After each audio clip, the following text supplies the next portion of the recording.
Be the person you need to be, yourself. This video is all about how to be the person you want to be and your authentic self and living up to your potential. Because when you are those things, you can't really be taken advantage of by outside forces. Now, being your authentic self and your potential, what is that? For me, that goes into a lot of our intellect, our ability to make decisions. How do we make decisions and how do we make ourselves better and, is very important in our lives. Because as humans, we're basically born as almost blank slates. The closest thing that nature has on this planet. That we're born with almost blank slates, so we have the ability to learn and grow very fast. And part of that is we have to figure out who we are each and every time, and everybody has to do this. We have to develop our own sense of identity, and our sense of identity can really help us or hinder us. It's like our own personal spacesuit, but it's how we map out the world emotionally and intellectually in our minds and in our bodies. Abraham Hicks talks about this being in the vortex or in the flow. You're in that zone where everything is easy, where you're constantly striving forward, where you're at your best, you're doing what you have done before, but you're constantly doing better and everything's easy and flowing and everything feels good. That's the height of your potential that you're being reached at this moment. Now, if you can continuously reach your potential, then you can continuously have growth. And that continuous growth is exponential growth.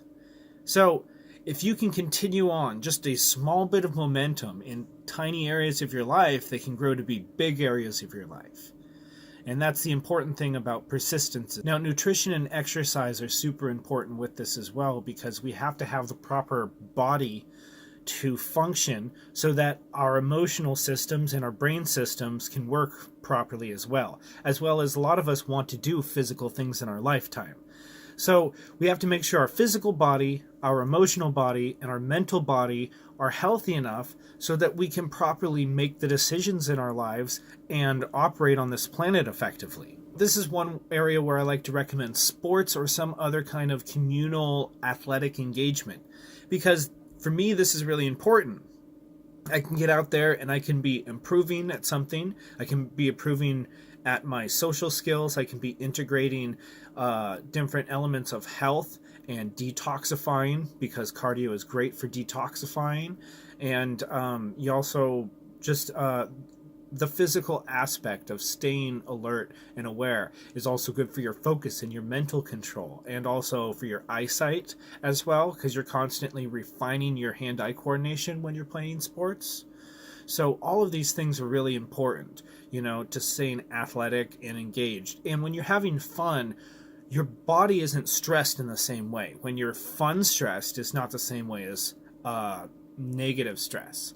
And if you can operate in a place of positive stress, you actually grow a lot faster. Your body adapts a lot quicker to something, especially when that's something that you want to be adapting to. Now, boundaries are monumentally important, and I'm probably going to do an entire video on this or several videos on this. But boundaries are super important because you have to know how to draw the lines between yourself and between others, and then also how do you enforce those. How do you define yourself and what isn't yourself? And how do you define others and what isn't them? That right there is just about everything in reality, as far as I'm concerned. If you can properly draw your boundaries of what's you and what you should be striving for, and how to properly enforce those, of, when is it worthwhile to enforce your boundaries and when is it worthwhile to just walk away, and developing those for yourself is one of the greatest things you can ever do. And when you have those boundaries, it's pretty simple, because you start to attract people who respect your boundaries. And if you don't respect your boundaries, you start to attract people who don't respect your boundaries. So you want to have very clear boundaries. You want to respect your boundaries and only be around people who respect your boundaries. Because I don't want to be around people who I have to constantly enforce my boundaries or constantly re-articulate my boundaries to them. Because to me, those aren't people I want to hang around with on any kind of continuous basis. Certainly not if I have the choice to. And with that goes accepting responsibility and accepting blame. And accepting blame isn't the same thing as accepting responsibility. When you've actually done something wrong, accept the blame, and sometimes you just accept the blame to let things go on. But sometimes people are trying to put blame on you when you didn't do anything and you have no responsibility towards it.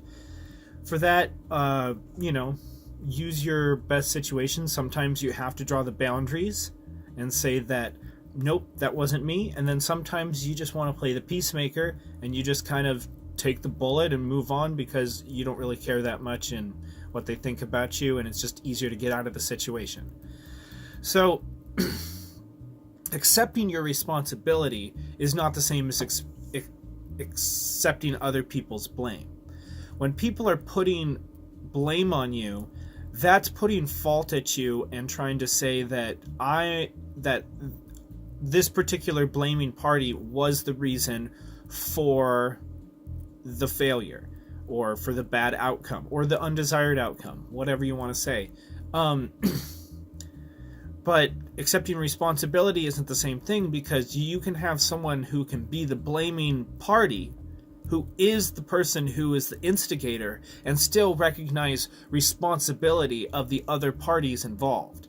Now, recognizing responsibility is not the same as blame by any means, and recognizing those differences, both in how you account for yourself in reality and how you hold other people accountable for reality, is really important. Learn to take on new changes in your life when things are going well, not when things are going bad. Now, it's easy to make changes when things are going bad, and obviously you do that and you have to, and that's a natural part of the evolution and the progression of just living and being a human. But if we take the time when things are actually going well, when we are in our comfort zone, and actively seeking outside of our comfort zone to seek new experiences and new hardships, then we're actually receiving new data to properly get a new conclusion. And the thing to remember about this is you can never finish. You can never get done. You can always be better. You can always improve, and you can't go back. So you have to constantly be able to forgive yourself, and as you improve, you have to constantly be looking for those areas where you can improve yourself.